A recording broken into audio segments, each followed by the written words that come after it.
পাকিস্তানের এক আলেমের বয়ান শুনছিলাম। তিনি বলেন যে আমাকে এক লোক প্রশ্ন করলেন, আপনি কি কাজ করেন? আল্লাহ আপনার রিজিকে এত বরকত কেন দিয়েছেন? আমি জবাব দিলাম, অজু করি। সে লোক আশ্চর্য হয়ে প্রশ্ন করলেন, অজু করা কি কাজ হলো? আমি তাকে বললাম, খোদার কসম, এটা আমার কাজ। আজ থেকে 25 বছর আগে আমার এক প্রিয় বুজুর্গ আলেম আমাকে এই নববী ওজিফাটি বলেছেন। আমি হুজুরকে বললাম, হুজুর, আমি আগে খেলাধুলা করে কামাই করতাম, এখন খেলাধুলা ছেড়ে দিয়েছি। এখন কোনো কাজ তো পারি না কামাই করার জন্য, তাই আর্থিক আমদানির চিন্তায় আছি। তখন আমার প্রিয় ওস্তাদ আমাকে পরামর্শ দিলেন, সবসময় অজু সহকারে থাকবে।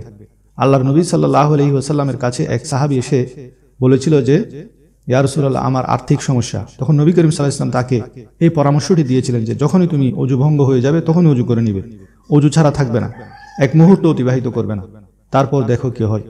তো সেই আমলটি আজ থেকে 25 বছর যাবৎ আমি সেই কাজটি, সেই আমলটি করে আসছি। এখন আমার আর্থিক কোনো চিন্তা নেই।